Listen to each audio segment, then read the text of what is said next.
Buenas noches, bienvenidos un viernes más a Informe Salamanca, un espacio dedicado a repasar la actualidad más cercana en forma de reportaje. Mañana, 18 de mayo, se celebra el Día de los Museos. Con este motivo se han organizado numerosos actos que en Castilla y León se desarrollan bajo el lema Museos, memoria más creatividad igual a progreso social. Sintetiza la importancia de los museos en beneficio del desarrollo de los pueblos, pero para que puedan realizar su labor es necesario que los conozcamos. Por eso hoy proponemos una interesante visita al Museo Provincial. No es el museo más conocido ni el que presenta un mayor número de visitas en Salamanca, pero en estas paredes se custodia la memoria artística y cultural de la provincia. Desde hace 165 años, este museo es uno de los principales garantes de conservación, restauración y difusión de bienes muebles y restos arqueológicos en Salamanca. Además, algunas piezas muy destacables bien merecen una visita.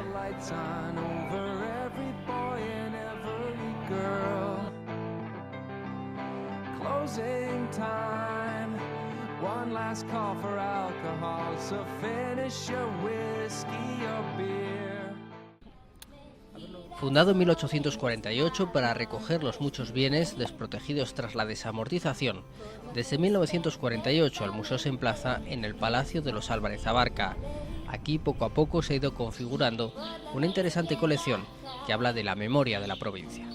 Pues se le busca el lugar más apropiado y sobre todo aquel lugar en el que tiene unas perspectivas de permanecer en buenas condiciones a lo largo del tiempo. Es tan grande la parte del museo que se ve como la que no se ve. En los almacenes se clasifican y custodian restos procedentes de excavaciones arqueológicas, cuyas partes más significativas se muestran posteriormente al público. El papel de almacenaje no es algo para ocultar, sino es algo de lo que estamos muy orgullosos. Pero claro, eso es para estar orgullosos si a la vez estás intentando en cada momento exponerlo del mejor modo posible. Las piezas que llegan al museo procedentes de excavaciones, hallazgos o donaciones pasan por un proceso de restauración y conservación por este auténtico Sancta Sanctorum del centro. Aquí se analizan e investigan las piezas y se interviene en ellas cuando es necesario. De montar una exposición, hacer estados de conservación, piezas del museo que hay que restaurar porque sufren algún percance. Esto es como el hospital donde todo se repara, todo o casi todo. Hay cosas que ya son irreparables.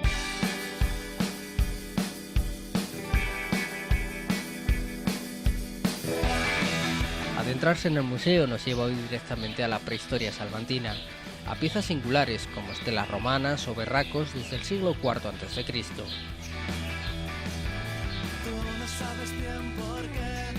Una colección enriquecida además con nuevos hallazgos como este miliario del año 6 a.C. que nos habla nada menos que de otra vía romana paralela a la de la Plata que en su día comunicó el oeste peninsular en lo que hoy es zona fronteriza con Portugal.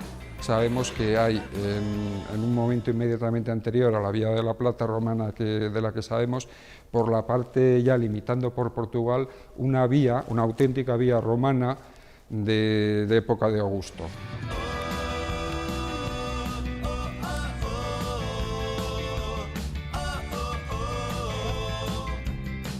La prehistoria nos abre la puerta a la exposición permanente de arte, donde aguardan no pocas sorpresas.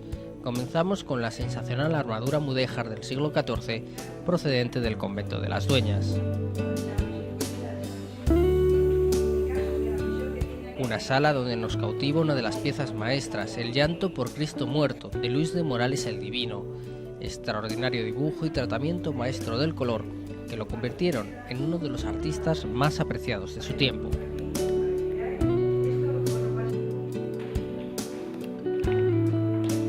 En la planta baja, otro tesoro, el gran lienzo de la Inmaculada de Andrea Bácaro, obra maestra del napolitano. A pesar de su calidad, en la que se percibe la influencia de la Purísima de Ribera, no hay acuerdo entre los expertos sobre cuál es su procedencia.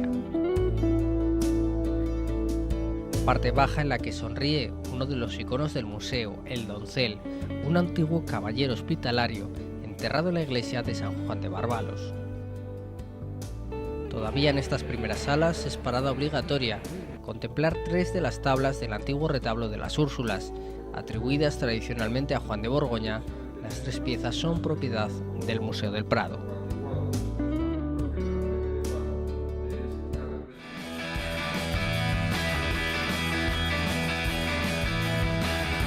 En la planta alta entramos en contacto con el siglo XVIII y siguientes.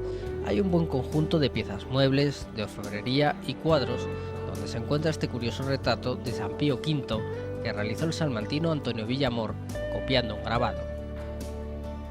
Pocos pasos después nos encontramos con 2 joyas vinculadas a la generación del 98, el segoviano de Zuloaga y el celebérrimo retrato de Unamuno de Juan de Echevarría.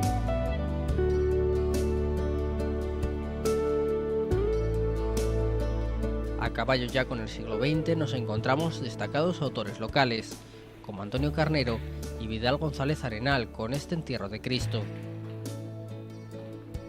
Para finalizar, las salas contemporáneas donde nos encontramos las piezas más recientes. En ellas, bajo la mirada de Unamuno, destaca un sobresaliente hipopótamo de Mateo Hernández. Es poder ver en un solo lugar, en una visita de menos de 1 hora, y de menos todavía si lo quiero así, hacer un recorrido general de lo que puedo ver en la ciudad.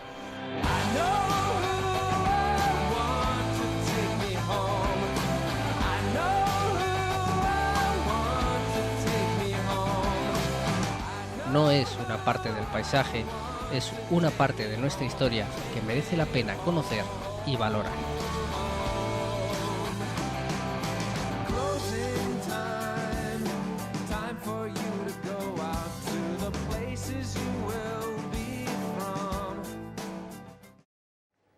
Más de un centenar de publicaciones avalan el prestigio del Centro de Estudios Salmantinos, una institución creada en 1951 que ahora preside Jesús Málaga, exalcalde y exsubdelegado del Gobierno en Salamanca.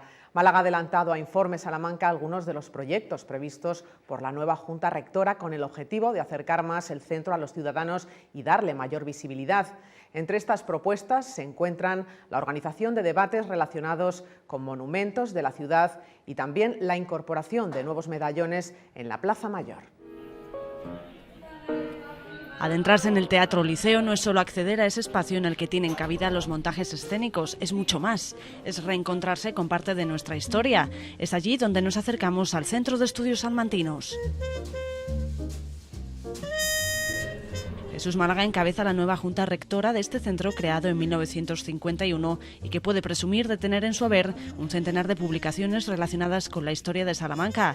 Creado por intelectuales de las 2 universidades salmantinas, nació con el objetivo de potenciar la geografía, la historia del arte o la ciencia de Salamanca, capital y su provincia.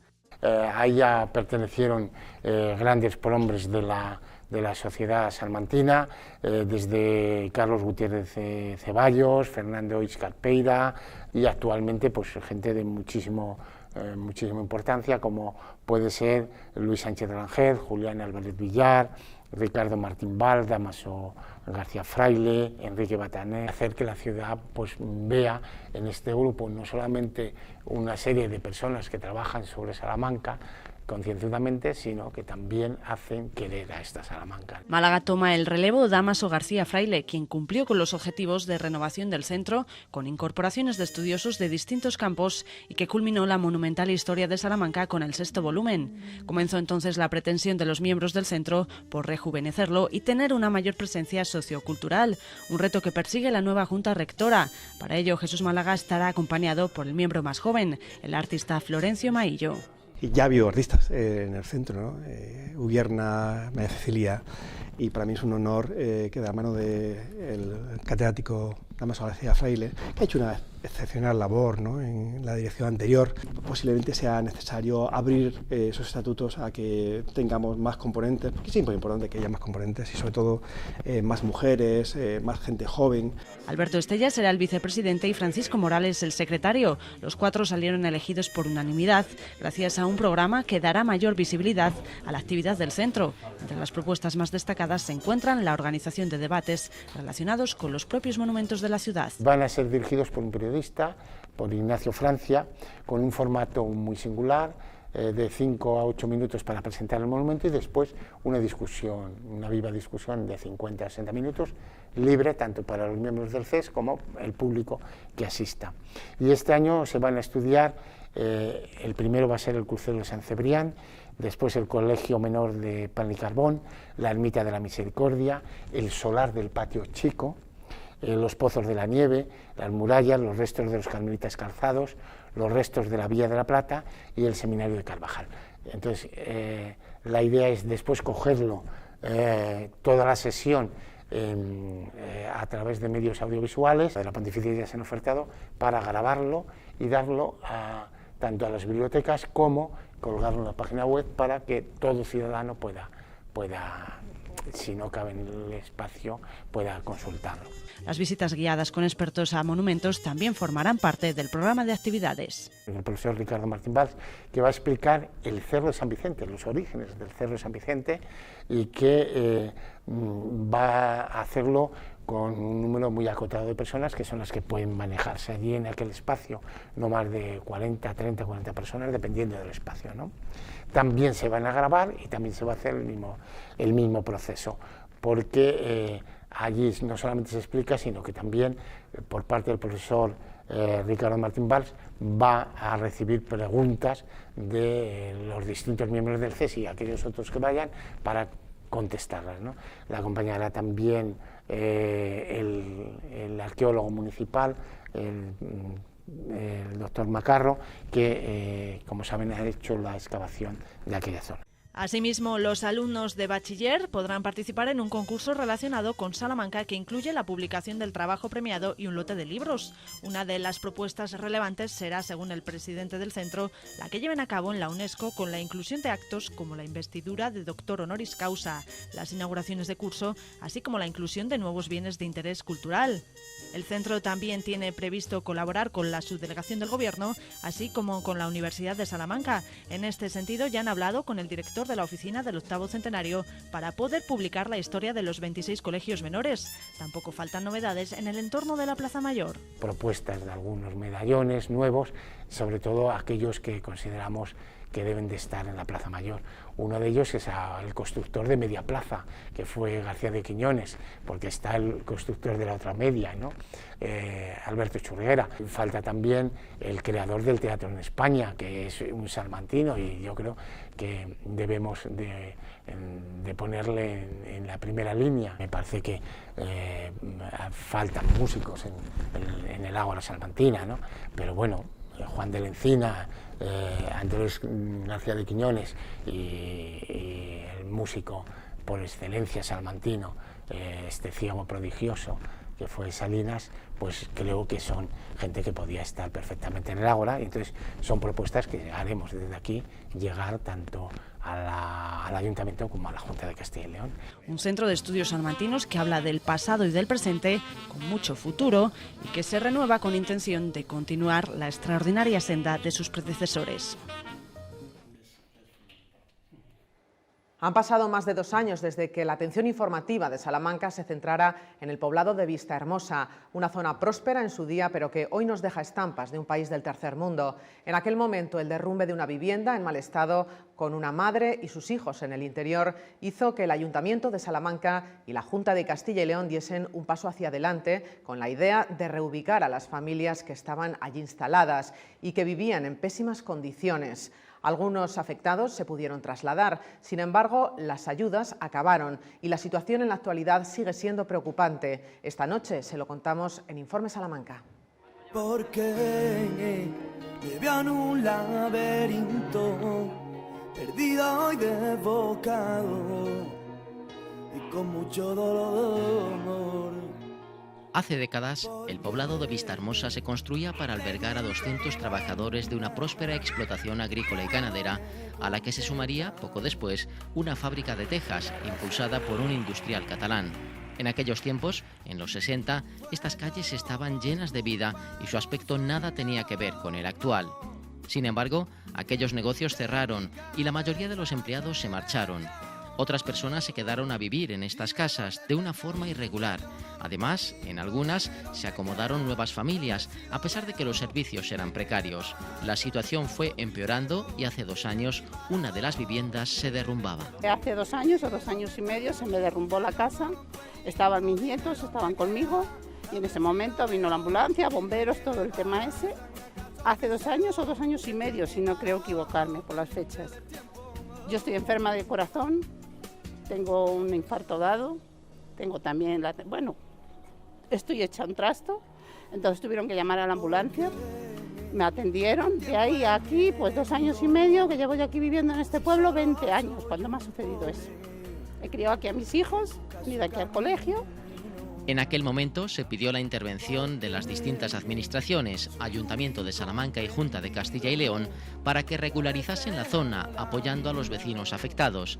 Algunos años antes, la Federación FEBESA ya pedía soluciones. Eso es lo que llevan pidiendo desde hace ya muchísimos años, nosotros con ellos desde el año 2006.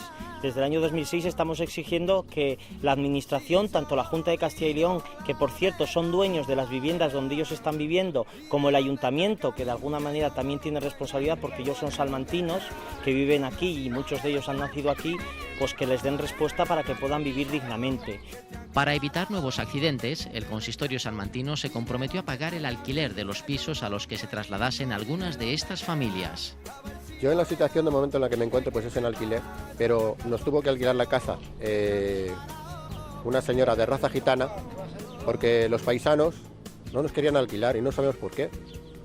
Si nosotros no tenemos que ver nada a otra gente. Y más siendo de Salamanca, cuando ha venido gente de fuera y enseguida se les alquila y a nosotros, ¿por qué no? En la actualidad, 6 de las 9 familias afectadas se encuentran en casas de alquiler. Otras 3, sin embargo, continúan en el poblado de Vistahermosa, a pesar de que carece de los servicios públicos básicos. La tenemos enganchada de la luz, verdaderamente, es verdad, es realidad. Y lo del agua, lo mismo, tenemos que ir a un pozo, pues a cogerla. No tenemos recogida de basura, no hay recogida. Ahora mismo pues la tenemos que tirar para allá abajo. Es una situación bastante desagradable. Estas condiciones implican ciertos riesgos. Las grietas en algunos muros o el deterioro de tejados que van cediendo con la erosión de la lluvia podrían provocar daños importantes, por lo que se reclama una solución inmediata. Después de los años, el problema que hemos tenido es que además algunas de las viviendas han empezado a caer y algunos de ellos pues se han tenido que marchar de aquí. Se han tenido que marchar, pero en la misma situación precaria de la que venían. El ayuntamiento se comprometió a pagar un alquiler que, sin embargo, solamente pagó 1 año y luego ya se les ha dado algún tipo de ayudas, pero la verdad es que la situación es muy precaria. Otros se han quedado aquí, desde hace ya meses se les ha prometido que se les va a dar vivienda. Hemos tenido varias reuniones con el director general de vivienda, Ángel Marinero, donde él ha dicho claramente, incluso nos lo ha dado por escrito, que se le va a dar vivienda a todos ellos, pero lo que no es justo es tener a unas familias, a 9 familias, durante 2 años y medio, esperando a que por fin les den las viviendas prometidas y esperando pues en una situación muy difícil. Por supuesto, si no luego pasáis y comprobáis cómo quedan las 4 viviendas, cómo están. De que pase algo grave, como pudo haber pasado con la mía. Por eso, desde la Federación de Asociaciones de Vecinos de la provincia de Salamanca, recuerdan que las administraciones competentes deben intervenir. Además, argumentan que, en este caso, hay recursos para ello. Claro, la Junta dice que no tiene viviendas, pero yo creo que viviendas hay. Si no es de la Junta de Castilla y León, que sean de otra administración y las preste a la Junta de Castilla y León. Y si no tiene la Junta de Castilla y León, pues que hagan como Andalucía, se expropien a los bancos y se les dé a personas que necesitan esas viviendas. Yo creo que soluciones hay, lo que hay que poner es poner esas soluciones. Estamos diciendo que nadie está pidiendo que se les regalen viviendas. Nosotros desde las asociaciones de vecinos nunca hemos pedido que se les regale viviendas y ellos tampoco. Lo que quieren es tener una vivienda en propiedad en la medida de lo posible y pagando lo que ellos puedan. Quien pueda pagar más pagará más y quien pueda pagar menos pagará menos, pero ellos nunca se han negado a pagar una vivienda. La cuestión es que cuando han intentado marcharse de estas viviendas a otras de protección oficial, siempre le han dicho que no había opción porque ya estaban ocupando unas. Entonces, lo que no tiene sentido es que no les den solución ni quieran buscarla. Por supuesto, no queremos que nos regalen nada, estamos pidiendo el acuerdo que lleguemos. Una vivienda para pagar nosotros con un alquiler social, cada uno tenemos una situación económica. A través de esa situación así podríamos pagar, no queremos que nos regalen nada. Nunca lo hemos querido. Desde que ha pasado esta situación siempre hemos querido, 20 años viviendo aquí, proponiéndole a la Junta que nos pusieran un alquiler, que nos pusieran la luz, que nos pusieran pagar y nunca han querido. Nunca. Algunos de los afectados van perdiendo la paciencia cuando comparan su situación con las ayudas públicas a entidades financieras que siguen desahuciando por impagos. Por eso empiezan a plantearse soluciones alternativas e incluso radicales. Exacto, las hay. Y llegará algún día de que no tendremos más medio que meternos en esas viviendas, meternos ya a golpe, o ponernos en plan de huelga para que al final puedan ceder. Ya que es que ya es una desesperación de 2 años y medio, cuando se podía haber solucionado antes. Es una vergüenza siendo salmantinos. En cualquier caso, desde FEBESA mantienen la calma y la esperanza de que las autoridades cumplan sus compromisos. Sí, a nosotros por escrito, siempre en persona, el propio director general de vivienda, con el que hemos estado en 3 ocasiones, nos dijo que se les iba a dar vivienda, y por escrito también se nos mandó como que efectivamente las 9 familias iban a tener vivienda. Lo que pasa es que lo que no puede hacerse es jugar con 9 familias y no saber cuál va a ser su futuro, porque yo entiendo que cuando se dice a unas familias que van a tener vivienda se puede mantener unos meses, pero no podemos esperar 2 años y medio como llevamos esperando y no dan una respuesta. Que sin tu palabra hace mucho frío.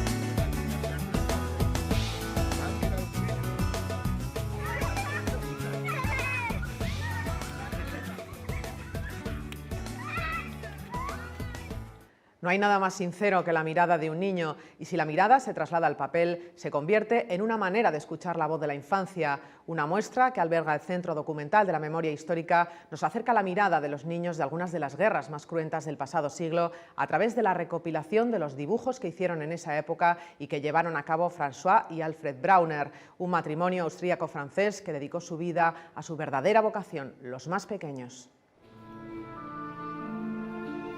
El dibujo del niño es un relato, lo decían François y Alfred Brauner. El matrimonio, el pedagogo y ella psiquiatra infantil, creía que su poder de vocación era indudable.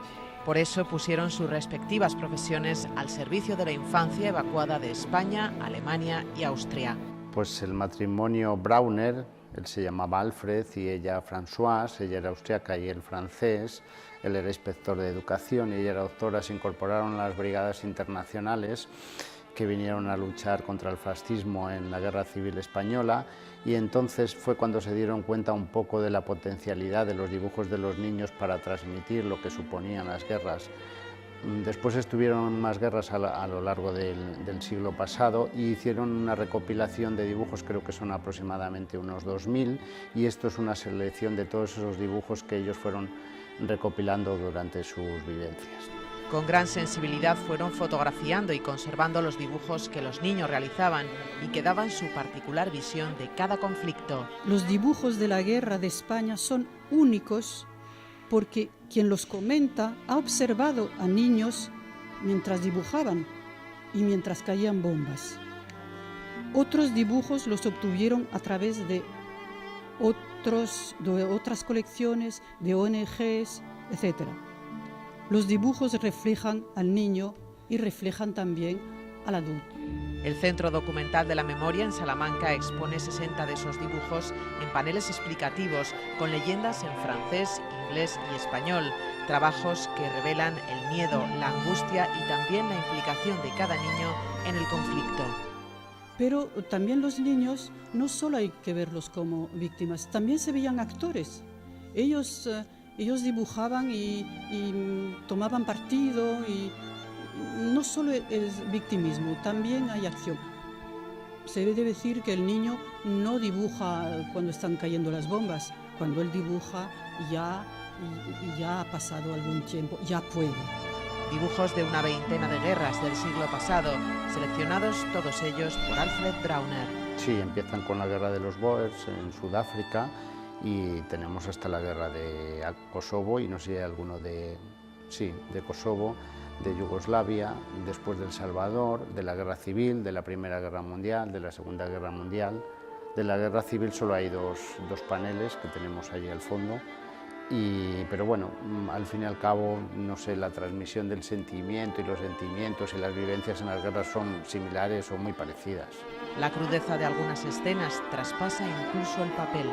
Hombre, es que hay momentos muy crudos, sobre todo el que está allí, que es de la guerra de Kosovo, me parece que es la de Kosovo, que están violando a unas mujeres y nos imaginamos que una de las figuras es un niño que igual está viendo cómo violaban a su madre, todo acompañado, como me parece que es una botella rota, lo que indica que habrían bebido, y bueno, pues creo que estas vivencias se dan en casi todas las guerras, por lo menos todas las que conllevan bastante carga étnica o racial. Los dibujos se completan además con otros objetos pertenecientes a los fondos relacionados con la infancia que alberga el Centro de la Memoria: juguetes, recortables, fotografías y cartas. Se ha completado también con cartas tanto de niños evacuados a Rusia como de las cartas que enviaban su cuñada y su cuñado a Matilde Landa, comentándole algunas vivencias de sus hijos. Matilde Landa fue una afiliada del Partido Comunista y participó en el Socorro Rojo Internacional, envió sus hijos a Rusia, y estas cartas reflejan un poco cuando los niños llegaron allí y ella pues estaba en la cárcel y desgraciadamente se suicidó porque querían hacerla jurar del comunismo y ser bautizada. Una muestra conmovedora que se podrá ver hasta el próximo mes de junio. Con esta parada en Salamanca finaliza su periplo por nuestro país. Próximo destino, París. Hasta aquí nuestro tiempo para repasar la actualidad de la provincia. Les esperamos el próximo viernes con más reportajes aquí en Informe Salamanca. Gracias por acompañarnos y muy buenas noches.